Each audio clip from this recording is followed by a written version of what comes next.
Hello everyone, आप सभी का स्वागत है हमारे यूट्यूब चैनल पर। तो आइए आज आपको ले चलते हैं अरावली की वादियों के बीचों बीच परशुराम जी की भूमि में। जी हाँ, हम चल रहे हैं आज रैणागिरी धाम। रैणागिरी राजस्थान के अलवर डिस्ट्रिक्ट की मुडावर तहसील में पड़ता है। बेसिकली तो रैणागिरी एक छोटा कस्बा या आप ढाणी लगा सकते हो, लेकिन ये जितनी छोटी जगह है ये उतनी ही ज़्यादा फेमस है अपने चमत्कारों और अपने इस आश्रम के लिए। तो चलिए आइए करते हैं इस आश्रम के दर्शन, जो कि फेमस है शीतलदास जी महाराज की स्टोरी के लिए। आश्रम पहाड़ों के बीचों बीच स्थित है, जो कि बहुत बड़े एरिया में फैला हुआ है। पहले इसको परशुराम भूमि के नाम से जाना जाता था, क्योंकि परशुराम जी की माता का नाम रेणुका था। धीरे धीरे रेणुका से इस जगह का नाम रैणागिरी पड़ गया। आप जो अभी ये सामने आश्रम देख रहे हैं, ये काफ़ी बड़े एरिया में फैला हुआ है। आप जब साइड में जाएंगे तो यहाँ पर परशुराम जी की एक बहुत बड़ी प्रतिमा भी बनी हुई है। आश्रम के अंदर ही एक बहुत बड़ी गौशाला भी है और घोड़ों को रखने के लिए एक अस्तबल भी है, जो कि आप वीडियो में आगे देखेंगे। अब इस भूमि को जाना जाता है परशुराम जी की भूमि के नाम से, और ये आश्रम फेमस है शीतलदास जी महाराज के नाम से। तो परशुराम जी से लेकर शीतलदास जी महाराज तक की जो स्टोरी है वो हम देखते हैं। कहते हैं बहुत समय पहले यहाँ पर शीतलदास जी महाराज आए थे। उन्होंने यहाँ पर आके बहुत लंबे समय तक तपस्या करी। उस टाइम ये एक बहुत बड़ा वन हुआ करता था। जब उन्होंने बहुत ज़्यादा लंबे समय तक तपस्या करी, तब परशुराम जी ने उनको दर्शन दिए और कहा कि तुम यहाँ पर एक आश्रम का निर्माण करो, जो कि तुम्हारे नाम से जाना जाएगा। यहाँ पर आने वाले भक्त की हर मनोकामना पूरी होगी। बस तभी से ये शीतलदास जी महाराज जी के नाम से फेमस है। यहाँ पर फाल्गुन में एक बहुत बड़ा मेला भी भरता है। लोकल्स की यहाँ बहुत ज़्यादा मान्यता है। कहते हैं कि यहाँ पर आने वाले की हर मनोकामना पूरी होती है। यहाँ पर लोग दूर दूर से भी आते हैं और कहते हैं कि यहाँ से कभी भी कोई खाली हाथ नहीं गया। अब शीतलदास जी महाराज कौन थे, आइए जानते हैं उनके बारे में। ऐसा कहते हैं कि शीतलदास जी का जन्म रसगढ़ के एक ब्राह्मण परिवार में हुआ था। रसगढ़ अलवर डिस्ट्रिक्ट में ही एक जगह पड़ती है, जो कि मुडावर से कम दूरी पर ही है। शीतलदास जी महाराज का जो नाम था वो हरदेवा हुआ करता, मतलब कि पहले इनको हरदेवा नाम से जानते थे। ये अलवर नरेश के सिपाही हुआ करते थे और जयपलटन में ये नौकरी किया करते थे। कहते हैं कि ड्यूटी के बाद ये भूरा सिद्ध जाते थे और वहाँ पर जाकर रामायण पाठ किया करते थे। भूरा सिद्ध मेन अलवर डिस्ट्रिक्ट में एक जगह पड़ती है। ये इनका रोज़ का काम था कि इनका ये ड्यूटी से ऑफ होने के बाद रोज़ भूरा सिद्ध जाकर रामायण पाठ किया करते थे। ये हनुमान जी को बहुत मानते थे। तो एक दिन ऐसा हुआ कि रामायण पाठ करते करते इनकी ऐसी लगन लगी कि ये ड्यूटी जाना ही भूल गए और लगातार रामायण पाठ ही करते रहे। जैसे ही इनका थोड़ा भ्रम टूटा तो इन्होंने देखा कि इनकी ड्यूटी का समय तो हो चुका है।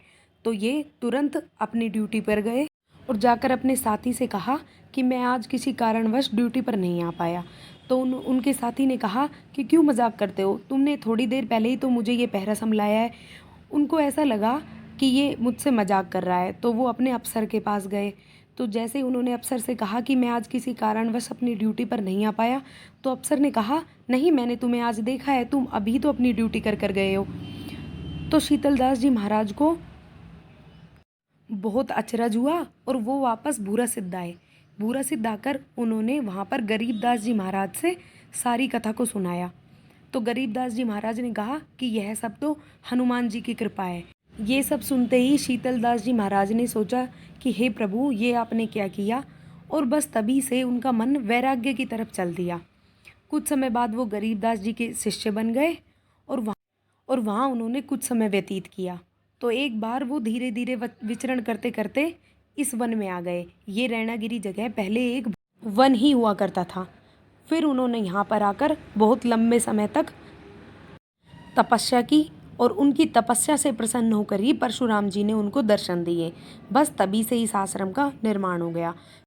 अगर आप लोकल से पूछेंगे तो वो इस स्टोरी को कुछ ऐसे बताते हैं कि इधर बराबर चल रहा रामायण सत्संग, पहरा बदली का भगवन ने खेला ऐसा रंग, देखा तन में शिष्य को रामायण के रंग, दर कांधे बंदूक को जा पहुँचे बजरंग। बजरंगी पहुँचे पहरे पर, देखा सबने शीतल आया।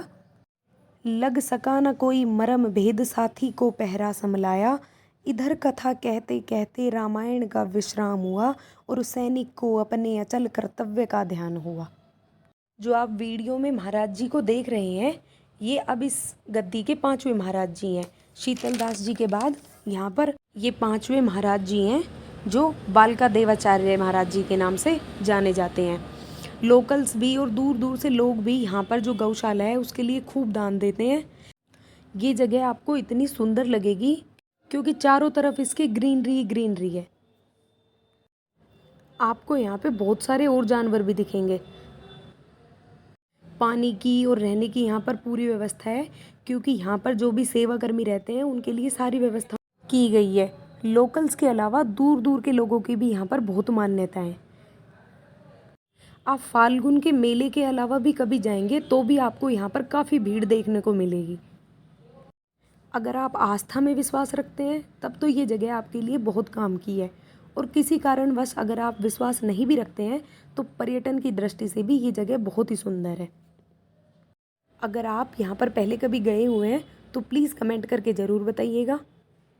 यहाँ पर घोड़ों की आपको बहुत सारी वैरायटियाँ देखने को मिलेंगी, जिनमें से कईयों ने पशु मेले में एक अच्छा स्थान भी प्राप्त किया है। घोड़ों के अलावा यहाँ पर गायों की भी संख्या बहुत सारी है, जिनकी देखरेख करने के लिए यहाँ पर काफ़ी लोग हर समय लगे रहते हैं। आपको हमारी ये वीडियो कैसी लगी प्लीज़ कमेंट करके ज़रूर बताइएगा, और अगर आप हमारे चैनल पर नए हैं तो चैनल को लाइक कीजिएगा, शेयर कीजिएगा और सब्सक्राइब कीजिएगा।